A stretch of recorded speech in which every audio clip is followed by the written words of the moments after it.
ഒന്നാം ക്ലാസ് മുതൽ 8ാം ക്ലാസ് വരെയുള്ള കുട്ടികൾക്കുള്ള മാർഗദീപം സ്കോളർഷിപ്പിൽ അപേക്ഷിക്കാൻ വേണ്ടി വിട്ടുപോയവരാണ് നിങ്ങൾ. ആരെങ്കിലും അതിൽ അപേക്ഷിക്കാത്തതായിട്ട് ഉണ്ടോ എന്ന് ശ്രദ്ധിക്കുക കേട്ടോ. നമ്മൾ സർക്കാർ 1,31,000 ആൾക്കാർക്ക് വാഗ്ദാനം ചെയ്യുന്ന സ്കോളർഷിപ്പാണ് നമ്മൾ മാർഗദീപം സ്കോളർഷിപ്പ്.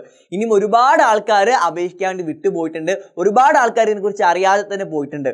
നമ്മുടെ സർക്കാർ സ്കൂളാവട്ടെ എയ്ഡഡ് സ്കൂളാവട്ടെ അതിൽ 1ാം ക്ലാസ് മുതൽ 8ാം ക്ലാസ് വരെയുള്ള എല്ലാ ന്യൂനപക്ഷ വിഭാഗത്തിലെ കുട്ടികൾക്കും ഉള്ള ഒരു സ്കോളർഷിപ്പാണ് നമ്മുടെ മാർഗദീപം സ്കോളർഷിപ്പ്. മുസ്ലിം ക്രിസ്ത്യൻ്റെ എല്ലാ വിഭാഗം, സിഖ്, ബുദ്ധ, ജൈന, പാഴ്സി അങ്ങനെ എല്ലാ ന്യൂനപക്ഷ വിഭാഗത്തിലെ കുട്ടികൾക്കായിട്ടുള്ള സ്കോളർഷിപ്പാണ് നമ്മുടെ മാർഗദീപം സ്കോളർഷിപ്പ്. നമ്മുടെ 2024-25 സാമ്പത്തിക വർഷം മാർഗദീപം സ്കോളർഷിപ്പ് നൽകുന്നതിനായി അപേക്ഷ ഉണ്ടല്ലോ ഇവിടെ 12ാം തീയതി വരെ നീട്ടിയിട്ടുണ്ട്. ആദ്യം 9ാം തീയതി വരെ ആയിരുന്നു നമുക്ക് അവസരം ഉണ്ടായിരുന്നത്. ആ അപേക്ഷ തീയതി നീട്ടി 12ാം തീയതി വരെ ആക്കിയിട്ടുണ്ട്. അപ്പോൾ ഇനിയും നിങ്ങൾക്ക് 2 ദിവസം കൂടി ഇതിന് അവസരമുണ്ട്. നിങ്ങൾ വേറെ ഒന്നും ചെയ്യേണ്ട, നിങ്ങൾ സ്കൂളിൽ തന്നെ നിങ്ങൾക്ക് ഇതിനുള്ള അപേക്ഷാ ഫോം തരും. അപേക്ഷാ ഫോം ഫില്ല് ചെയ്യുക, അതിൻ്റെ കൂടെ ചില കാര്യങ്ങളൊക്കെ കൊടുത്താൽ മതി. അപ്പോൾ ആ കാര്യങ്ങൾ മുഴുവൻ ഞാൻ ഈ വീഡിയോയിൽ പറയുന്നുണ്ട് കേട്ടോ. 1500 രൂപ നേടാനാണ് നിങ്ങൾക്ക് ഇതിലൂടെ അവസരം കൂടെ ഉള്ളത്. സ്കോളർഷിപ്പ് അപേക്ഷിക്കുന്ന എല്ലാവർക്കും, തിരഞ്ഞെടുക്കുന്ന എല്ലാവർക്കും 1500 രൂപയായിരിക്കും കിട്ടുക. അതുപോലെ തന്നെ അപേക്ഷിക്കുന്ന ആൾക്കാർക്ക് കുടുംബ വരുമാനം, വാർഷിക വരുമാനത്തിൽ 1 ലക്ഷത്തിൽ താഴെയാണെന്ന് കൂടെ ഉറപ്പാക്കുക കേട്ടോ. നമ്മുടെ കുടുംബത്തിന്റെ വാർഷിക വരുമാനം 1 ലക്ഷത്തിൽ താഴെ ആവണം. അതുപോലെ ന്യൂനപക്ഷമാവണം. ഇവർക്കൊക്കെയാണ് സ്കോളർഷിപ്പിൽ അപേക്ഷിക്കാൻ വേണ്ടിയിട്ടുള്ള അവസരം ഉള്ളത്. ഒരുപാട് ആൾക്കാർക്ക് സ്കോളർഷിപ്പ് കിട്ടാനുള്ള അവസരമുണ്ട്. മറക്കേണ്ട 1500 രൂപയാണ് നമ്മുടെ കയ്യിലോട്ട് കിട്ടാൻ വേണ്ടി പോകുന്നത്. പിന്നെ അതുപോലെ തന്നെ ഇതിന് അപേക്ഷ ഫോം എവിടുന്ന കിട്ടുകയെന്ന് വെച്ചാൽ ഇത് margadheebam.kerala.government.in എന്ന് പറയുന്ന സൈറ്റിൽ നിന്ന് ആയിരിക്കും കിട്ടുക. അവിടുന്ന് അപേക്ഷ ഫോം ഡൗൺലോഡ് ചെയ്ത് എടുക്കാവുന്നതേ ഉള്ളൂ. പക്ഷെ നിങ്ങൾ സ്കൂളിൽ തന്നെ നിങ്ങൾക്ക് തരുന്നതാണ്. നിങ്ങൾ സ്കൂളിലെ ഹെഡ് മാസ്റ്ററോ അല്ലെങ്കിൽ ഇതിൻ്റെ ചാർജുള്ള ഒരാളോ ഉണ്ടായിരിക്കും. അപ്പോൾ അവരോട് പോയി ചോദിച്ചാൽ മതി, എനിക്ക് അപേക്ഷ ഫോം തരും. ഇനി കിട്ടാത്ത ആരെങ്കിലും ഉണ്ടെങ്കിൽ അപേക്ഷ ഫോം പെട്ടെന്ന് ഫില്ല് ചെയ്തിട്ട് അവർക്ക് കൊടുക്കുക. പിന്നെ തിരഞ്ഞെടുത്തിട്ടുള്ള ആൾക്കാർ ഒരു കാര്യം പ്രത്യേകം ശ്രദ്ധിക്കണം. തിരഞ്ഞെടുത്ത ആൾക്കാർക്ക് പൈസ കിട്ടണം എന്നുണ്ടെങ്കിൽ ഓരോ പേരിൽ ഒരു ബാങ്ക് അക്കൗണ്ട് ഉണ്ടായിരിക്കണം. അത് മെയിനായിട്ട് ശ്രദ്ധിക്കേണ്ട കേട്ടോ. നമ്മുടെ ആധാർ കാർഡൊക്കെ ലിങ്ക്ഡ് ആയിട്ടുള്ള ഒരു ബാങ്ക് അക്കൗണ്ട് ആ കുട്ടിയുടെ പേരിൽ ഉണ്ടായിരിക്കണം.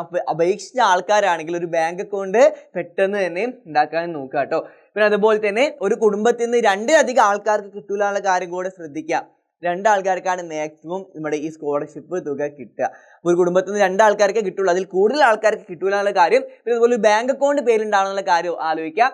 ഈ അപേക്ഷ ഫോം ഫില്ല് ചെയ്തിട്ട് നമ്മുടെ ഹെഡ് മാസ്റ്റർക്കോ അല്ലെങ്കിൽ ഇതിന് ചാർജുള്ള അധ്യാപകരുണ്ടായിരിക്കും, അവർക്ക് കൊടുത്താൽ മതി കേട്ടോ. പിന്നെ ഒരു കാര്യം കൂടി ശ്രദ്ധിക്കുക, ഇതിൻ്റെ കൂടെ നമ്മൾ ഈ സർട്ടിഫിക്കറ്റുകളും കൂടെ കൊടുക്കണം. നമ്മൾ വരുമാന സർട്ടിഫിക്കറ്റ് ഉണ്ടെങ്കിൽ അത് കൊടുക്കണം.